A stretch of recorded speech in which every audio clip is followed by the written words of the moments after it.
Die nasionale vervolgingsgesag het bevestig dat individue strafregtelik vervolg sal word vir die Life Esidimeni skandaal. Die deurbraak volg na jare se uitgerekte ondersoeke na die dood van 144 psigiatriese pasiënte tussen 2015 en 2016. Die VF+ LP en die party se hoofwoordvoerder oor gesondheid, Philip van Staden, het met Esmerie Eysel gepraat. Philip, baie dankie vir jou tyd vir ons hier by Impak vandag. Wat is julle reaksie op hierdie verwikkelings 9 jaar later? Ek dink die Vryheidsfront Plus is baie bly om te verneem dat na al hierdie jare die nasionale vervolgingsgesag uiteindelik bevestig het dat individue strafregtelik vervolg sal word vir die Life Esidimeni skandaal. Dit is wel 'n deurbraak, maar ons moet onthou, ek dink dit was in einde verlede jaar of in 2025, as ek reg kan onthou, ek praat onder korreksie, was daar 'n geregtelike ondersoek gewees, maar die nasionale vervolgingsgesag, wat die geregtelike ondersoek se uitspraak was toe gewees dat daar strafregtelike vervolgings moet plaasvind. Maar die nasionale vervolgingsgesag het toe aangekondig, julle sal onthou, hulle het 'n vergadering met die familielede gehad en hulle het toe aangekondig dat nie almal strafregtelik vervolg word wat hiervoor verantwoordelik is nie.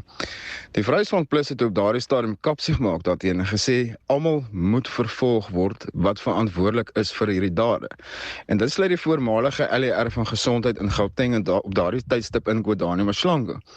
Jy sal onthou, baie jare gelede het sy basies na Engeland toe gevlug in daardie tydperk. En dit was op aandraging van die Vryheidsfront Plus destyds by monde van myself en die Gauteng wetgewer, dat sy teruggestuur moet Suid-Afrika toe om verantwoording te doen vir haar dade, en dit het toe gebeur. So die aard van die saak is ons bly dat daar strafregtelike vervolgings gaan plaasvind teen individue. Die vraag is nou, wie is daardie individue? Of het nog net sekere individue gaan wees, of gaan dit almal wees wat vir hierdie dade verantwoordelik was?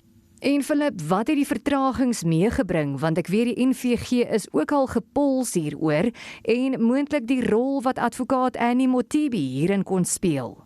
Ek dink die vertragings was veroorsaak binne die nasionale vervolgingsgesag self. Die Vryheidsfront Plus het op baie standpunt ingeneem in die parlement die afgelope tydperk vanaf 2019 af, dat hierdie vervolgingsgesag, dink ek, is in die eerste plek nie voldoende met personeel, beskikbare personeel nie.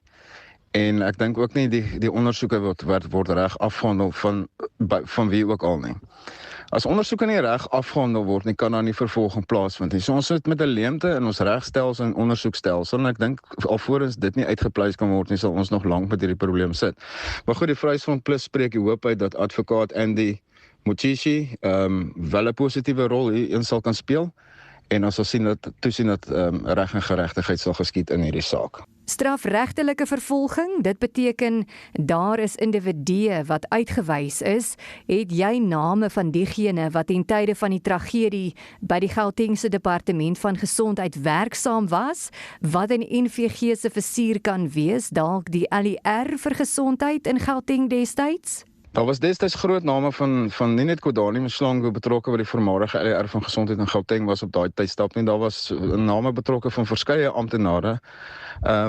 As ek een naam kan onthou, dink ek, as ek praat onder korreksie, was dit Manamela geweest wat 'n amptenaar was.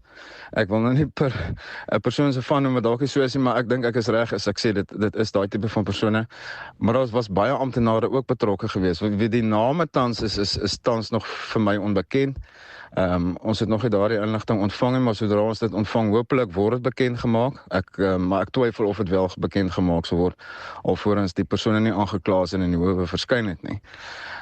Ons weet mos wat die beleid in die land is, onskuldig tot skuldig bewys, so ek dink nie enige name gaan nou bekend gemaak word nie. As dit al bekend gemaak is, het ek dit per ongeluk dalk gemis, maar ek dink daai van die amptenare wat destyds in die Gauteng provinsie betrokke was, saam met Godani Mashlangu wat onder haar leierskap gewerk het en vir wie sy die opdragte gegee het om daardie kontrakte te kanselleer en sodoende die pasiënte te verskuif met bakkies, nie eens met ambulanse nie, maar agterop bakkies na hierdie onderskeie instansies toe. En die rede daarvoor was destyds dat die life kontrak was blykbaar te duur geweest en sy het toe alternatiewe kontrakte gekry. Maar ons weet wat het gebeur.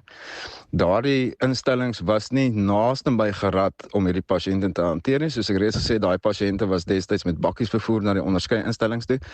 En dit het daai traumatiese traumatiese ervaring het dan gelei tot die afsterwe van hierdie pasiënte.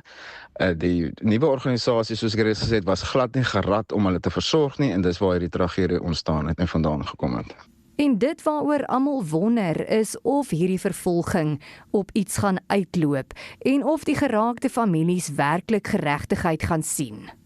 Die Vryheidsfront Plus voel baie sterk daaroor dat die geraakte families moet nou begin geregtigheid sien. Dit is wel so dat nie enige optrede gaan nie daardie mense terugbring nie, maar die omstandighede hoekom hulle afgesterf het en waarom hulle afgesterf en onder die omstandighede waarom hulle afgesterf het, is van kardinale belang, en ek dink die geregtelike doodsondersoeke of ondersoeke wat op plaasgevind het, jy sal onthou daar was 'n tribunaal destyds in Gauteng wat die Gautengse premier gelei het met die voormalige ombudsman van gesondheid wat daai saak hanteer het. Daar was al klomp verhore in terme van die goed gewees. So ek dink dit is tyd om na hierdie lang tydperk dat die families van hierdie afgestorwenes wel geregtigheid moet sien. Soos ek sê, dit sal niemand terugbring nie, maar die feit van die saak is, ons kan nie dat mense wat hierdie dade pleeg wegkom daarmee nie.